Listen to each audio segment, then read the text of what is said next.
Welcome back to my channel ride with Ramakrishna. So ఈరోజు ఏంటంటే నేను తిమ్మమ్మ మర్రిమాను నా వెనకమాల చూస్తున్నారుగా, ఇదంతా అదే అనమాట. తిమ్మమ్మ మర్రిమాను అనే ప్లేస్కి అయితే వచ్చాను. ఇది కదిరికి ఆ దగ్గరలో ఉంటుంది. సో తిమ్మాంబ అనే ఆమె తన భర్త చితి పైన సతీ సాగమనం చేసిన తర్వాత ఇక్కడ ఒక ఈశాన్య దిక్కుగా ఒక మర్రి చెట్టుది కొమ్మ నాటితే అది ఇంత పెద్ద మహావృక్షం లాగా అయిందనమాట. ఇది ఇక్కడ ఉన్న స్టోరీ. అండ్ ఇది మొత్తం ఇక్కడ ఊడలు 1650 పైగా ఉండి ఆల్మోస్ట్ 5 ఏకర్స్లో ఈ ప్లాంట్ అయితే ఎక్స్పాండ్ అయిందంట. ఆల్మోస్ట్ 5 ఏకర్స్లో మొత్తం చుట్టూ ఎటు చూసినా మొత్తం అదే, ఎటు చూసినా మొత్తం మర్రి చెట్టే మొత్తం. సో ఇదంతా మొత్తం మర్రిమాను చెట్టే మొత్తం ఫుల్.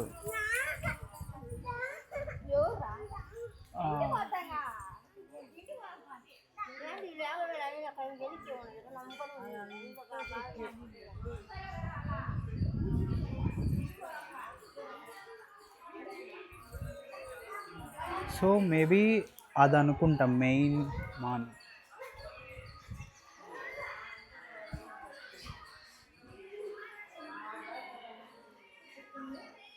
సో ఇక్కడ ఒకటి ఏదో చిన్నది టెంపుల్ లాంటిది అయితే ఉంది.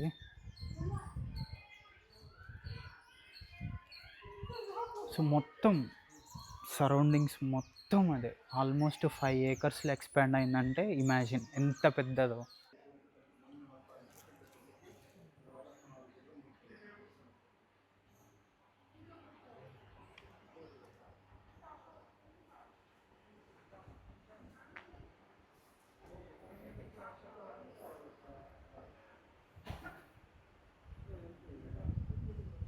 చూడండి సార్, నా పేరు మనోహర్ అండి. నేను ఇక్కడ ఏపీ టూరిజం గైడ్ గా ఇక్కడ పనిచేస్తాను. తిమ్మమ్మ మర్రిమాను ప్రపంచంలోనే ఒక పెద్ద మహావృక్షం అండి. ఈ చెట్టు 7 ఎకరాల 74 సెంట్ల విస్తీర్ణంలో 1989లో గిన్నిస్ రికార్డ్ అయిందండి. ప్రజెంట్ ఇప్పుడు 9 ఎకర్స్ ఉంది. తిమ్మమ్మ అనేటువంటి ఒక మహాసాధ్వి శిరోమణి చరిత్రేనండి తిమ్మమ్మ మర్రిమాను.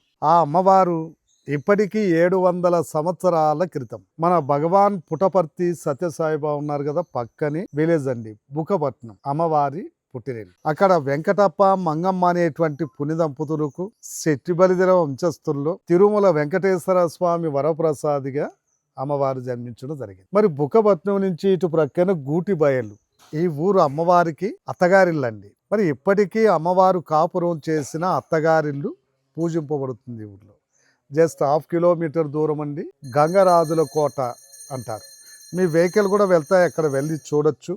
అక్కడ కూడా అమ్మవారికి ఆలయం ఉంది. అక్కడ బాల వీరయ్య అనేటువంటి వ్యక్తికి అమ్మవారినిచ్చి వివాహం చేశారు. అమ్మవారికి ఒక కొడుకు, కుమార్తె. కొంతకాలానికి అమ్మవారి భర్తకు కుష్టు వ్యాధి స్టార్ట్ అయింది. మరి ఆ కాలంలో కుష్టు వ్యాధి అంటే ఒక ప్రాణాంతకమైనటువంటి వ్యాధిగా భావించిన ఊరి ప్రజలు భయభ్రాంతులకు గురవుతున్న సమయాన అమ్మవారు విశాలమైనటువంటి హృదయంతో వారి మనసు నొప్పించకూడదని తన భర్తను తీసుకొని ఊరికి దూరంగా ఒక పూరు గుడిసె ఏర్పాటు చేసుకొని పతియే ప్రత్యక్ష దైవంగా భావించి 5 సంవత్సరాలు సేవ చేశారు. కానీ ఇది నయం కాక భర్త చనిపోవడం జరిగింది. ఇప్పుడు అమ్మవారు కూడా సతీ సావిత్రిలాగా తన భర్తతో పాటు సతీ సాగమనం చేయాలి అని సంకల్పించడం జరిగింది.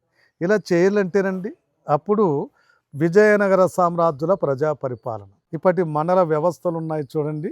అప్పట్లో పాలేగాల రాజ్యం. ఏ చిన్న అవసరమైనా ఆ ఏరియా పాలేగారి యొక్క అనుమతి ముఖ్యం. అలా మనమున్న ఈ ప్రాంతాన్ని కొక్కంటి పాల్యం అనేవాళ్ళు. మరి ఆనాడు సతీ సహగమనానికి అనుమతించమని అమ్మవారు పాలేగారిని ప్రార్థిస్తే పాలేగారు అన్నారటమ్మా, నేనిచ్చిన ఏదైనా 2 పరీక్షల్లో మీ యొక్క పతివ్రత ధర్మాన్ని నిరూపించుకుంటే అనుమతిస్తానంటూ అందుకు 2 పరీక్షలు ఇచ్చారట. చనిపోయిన పక్షులు బ్రతికించమన్నారు, ఎండిపోయిన కాకర చెట్టు పూలు పింజలతో ప్రత్యక్షంగా చూపించమన్నారు. మరి 2 పరీక్షల్లోన అమ్మవారు విజయం సాధించి తన యొక్క పతివ్రత ధర్మాన్ని నిరూపించుకున్నారు. పాలేగారు ఆనందంతో అమ్మవారికి పాదాభివందనం చేస్తూ అమ్మవారి కోరిక మేరకు సకల సౌకర్యాలతో చూడండి ఈ మధ్యలో గోపురం కలిసి పెట్టారు కదా, ఇదేనండి ఈ చెట్టుకు మూలం.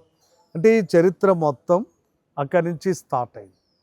అక్కడ అమ్మవారి కోరిక మేరకు అగ్నిగుండం ఏర్పాటు చేస్తే ఆనాడు అగ్నిగుండానికి 4 ప్రక్కల అమ్మవారు తన స్వతహస్తాలతో ఎండిపోయిన మర్రి కొమ్మలు నాటి 1355 సంవత్సరంలో మాఘమాసంలో సోమవారం నాడు అమ్మవారు అక్కడ అగ్నిగుండ ప్రవేశం చేసే వేళ చుట్టూ ఉన్న వేలాది మంది ప్రజలకు అమ్మవారు కొన్ని ముఖ్యాంశాలు చెప్పారు. అయ్యా, నేను నిజమైన పతిభక్తి కలిగిన పతివ్రతనైతే మా శరీరాలు ఈ అగ్నిలో కాలి భస్మమైన వెంటనే చిది నుంచి నీరు పొంగి చిదికి ఈశాన్యపు దిక్కున నేను నాటిన వట్టి మర్రి కొమ్మ తన పతివ్రత ధర్మానికి సాక్ష్యంగా వెంటనే చిగురించి అది మహిమానితమైన మర్రి చెట్టై ఈ కలియుగం ఉన్నంత కాలం తిమ్మమ్మే మరిమాననేటువంటి పేరుతో పూజింపబడుతుంది. వాగ్దానం చేస్తూ అక్కడ అమ్మవారు అగ్నిగుండ ప్రవేశం చేశారు. మరి అమ్మవారు చెప్పినట్టుగా సతీసాగమన కార్యక్రమం పూర్తయింది. చిది నుంచి నీరు పొంగి పొరలి వెంటనే ఈశాన్యపు కొమ్మ చిగురించింది. అలా ఆనాడు అక్కడ చిగురించిన ఒక చిన్న మొక్క ఇప్పుడు ప్రపంచంలోనే పెద్ద మహావృక్షం తిమ్మమ్మే మరిమా. ప్రజెంట్ ఈ చెట్టు ఇప్పుడు 9 acres ఉంది. ప్రధానమైన చెట్టు మొదలు తల్లివేరంటే ఆ మధ్యలో గోపురమే మొదలకు సాక్ష్యం. 100 అడుగుల విస్తీర్ణం నిందంటే ఓ పెద్ద చెట్టు మొదలు ఒకే కనెక్షన్తో ఒకే గొడుగులాగే 585 సంవత్సరాల వరకు కలిసే జీవించింది. తన శక్తిని ఈ చెట్టుకు పనిచేయడంతో ఆ తల్లివేరు ఏజ్బారై పడిపోయిందండి. 1935 మొదలకు గుర్తుగా అలా గోపురం కట్టారు. సాక్షాత్ అమ్మవారు సతీ సహగమనం చేసిన పుణ్యభూమి, ఈ మహావృక్షానికి మొదలు ప్రసాదించిన పుణ్యభూమి. ప్రతి ఒక్కరూ అక్కడ లోపల వెళ్ళి 3 రౌండ్లు ప్రదక్షిణ తిరిగి నమస్కారం చేసుకుంటే ఈ మహావృక్షం 9 ఎకరాల చెట్టు ప్రదక్షిణ తిరిగినంత లెక్క. సర్వదా మనకున్న దోషాలపై శుభం కలుగుతుందనేటువంటి మంచి నమ్మకం. ఇక్కడ కొన్ని మహిమలు ఉన్నాయి, ఆశ్చర్యపరిచేటువంటి మరికొన్ని సంఘటనలు ఉన్నాయి. ప్రపంచమని సందర్శించాం ఉత్సాహంతో. ఈ మర్రి చెట్టు ఆకు కానీ కొయ్య కానీ చెట్టు దాటి తీసుకెళ్ళకూడదు. పసుపు కుంకాలు ప్రసాదాలు తీసుకోవచ్చు. బలి పూజలు మాంసాహారాలు చేయకూడదు. ఒక మంచి వరం, సంతానం, వివాహం, ఏదైనా కోరికలు అవచ్చునండి. అమ్మవారిని ప్రార్థించి మృక్కుబడి చేసుకొని పూజారులు ఇచ్చిన ముడుపులు ఇలా ఇక్కడ కడతారు. చెట్టు ఏడాది తిరగకుండానే సంతానం, వెంటనే వివాహం, మనం అనుకున్న కోరికలన్నీ ఈడేరుతాయినటువంటి మంచి నమ్మకం. అందుకేనండి ఇక్కడ కుల మత భేదాలకు చోటున్నది. ఇక్కడికి వచ్చిన మీరు ఇదివరకు ఎప్పుడు ఎక్కడా చూడని ఒక ఆశ్చర్యం అంటే చూడండి, ఈ మహావృక్షం పైన 9 ఎకరాల విస్తీర్ణంలో ఎక్కడే గాని పక్షులు గూడు కట్టవు. కానీ పక్షులు పగలంతా ఇక్కడే ఉంటాయి, మరిపలితిని ఆస్వాదిస్తాయి. మరి ఎక్కడ గలిచి ఎంత క్లీన్గా ఉంటుందో చూడండి. రాత్రి సమయాన ఈ చెట్టు మీద పక్షులేవి నిద్రించవు. మరి ఎందుకు ఇలా అంటే ఆనాడు చనిపోయిన పక్షులకు అమ్మవారు మళ్ళీ తిరిగి జీవం పోశారు కదండి.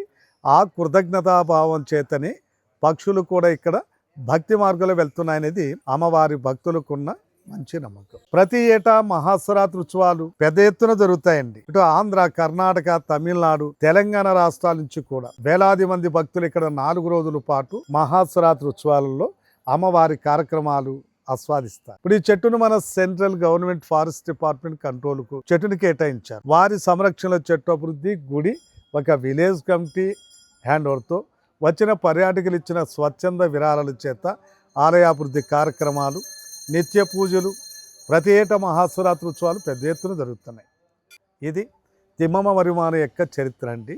నమస్కారం. సో గైస్, తిమ్మమ్మ మర్రిమాను స్టోరీ అయితే విన్నారు కదా. సో ఐ హోప్ ఈ వీడియో మీకు నచ్చింది అనుకుంటున్నా. మీరు ఇన్ కేస్ నియర్ బై కనుక వస్తే ఖచ్చితంగా ఒకసారి వచ్చి ఇక్కడ విజిట్ అయితే చేయండి, తిమ్మమ్మ మర్రిమాను. సో ఈ వీడియో మీకు ఎలా అనిపించిందో కింద కామెంట్ చేయండి, వీడియో లైక్ చేయండి, షేర్ చేయండి, సబ్స్క్రైబ్ చేయండి.